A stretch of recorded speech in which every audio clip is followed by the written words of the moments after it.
Hey friends, Patrick here. A quick video for you today. Something that happened to me yesterday. I was browsing my social media. I saw the news that this country music gentleman, Shane Yellowbird, passed away. Rest in peace. Sad news. But I received that news from the friends that I know on my social media yesterday. Today, this morning, CTV had the same story, but they were a day late. I received the news from my social media friends a day before the mainstream media news came out. And so when I saw that mainstream news media article, I didn't click on it. I ignored it. And it told me something. A sign of the times. You see how we lost the newspapers? They failed because of technology. Well, now technology is letting every person with a smartphone be the media, be the grassroots media or the organic media, whatever you want to call it. The legacy media is losing its power, and good riddance, because a lot of what the legacy mainstream media wants to promote is disinformation. Justin Trudeau is the biggest funder of disinformation in this country. He supports the CBC, CTV, Global News, CP24. They're all the same. They all push the same lies at the same time to convince the bulk of Canadians their version of truth. And the only way to overcome that is by each of us becoming a news source, an individual news source for truth. So I thought I would share that experience that I had with this sad story of this fellow passing away. The fact that I received the news 24 hours ahead of the mainstream media was an inspiration to me in a way, because it's telling me that this is going to continue. And it also reminds me in an indirect way, well, I'm also thinking about the story of the Neil Ferguson from the UK, who promoted that story of the effectiveness of lockdowns, and they realized that he wasn't following his own advice, and that story was repeated all over the world about the benefits of the lockdowns. And then they found out that he was not following his own advice, that he was meeting with people during this period when this supposedly, and so they all came out with a repeat story. Oh, if they had put the lockdown a week ahead or a month ahead, it would have made all this difference. And they all spew the same story over and over and repeat it over and over. And it reminds me a little bit of that parable when the instructor told us that a little bit of, he said, the kingdom of God's like a little bit of leaven. Until it works its way all the way through, it's going to work its way all the way through the bread. A little bit of yeast that works its way all the way through. And what is that? I think that's truth, righteousness. It's working its way through our civilization, slowly but surely.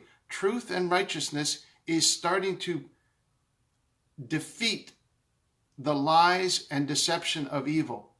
The lies and deception they seem to have their own energy. They want to perpetuate a lie or a deception to benefit specific people that have ulterior motives that are not healthy, that are not positive, that oppress the bulk of humanity. Whereas truth and righteousness is slowly permeating through there.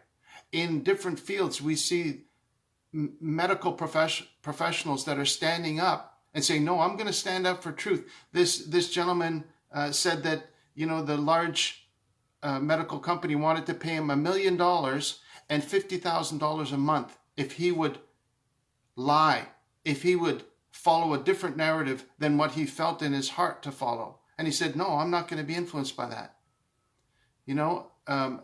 Joe Rogan in the media, they want him to follow a certain narrative. And he says, no, I want to follow my own narrative. I mean, he has been influenced on different occasions to promote different things, Disney and what have you. And if you look at his podcast, sometimes he is promoting a certain product.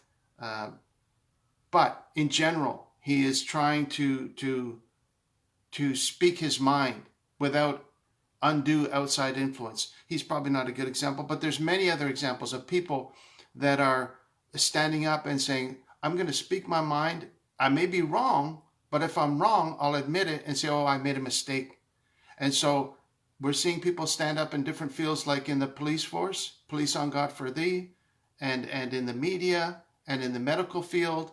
And I think it's going to start to continue along that path, so that we no longer will be able to be ruled by a prime minister who is dedicated to deception. Because a prime minister is only a reflection of the population. And I think that was the result of all the 80s and 90s, which was greed-based and greed-oriented. People embraced consumerism above all else. And so this is the result. Our political system fell into decay. Our political leadership fell into decay. And instead of having people that were dedicated to truth and righteousness as our leaders, we ended up having people that were dedicated to greed and self-serving profits for themselves instead. And so we find ourselves in the state that we're in today, that we're ruled over by people that are influenced by wrong motives. And so I'm hopeful when I see people reporting the news themselves and not depending on having the news served to them by CTV or CNN or all this outlets that are just fountains of falsehoods. So that was my message for today. Rest in peace to this poor guy, Shane Yellowbird, who passed away early at the age of 42. And once again, thank you for watching. I hope you have a blessed day.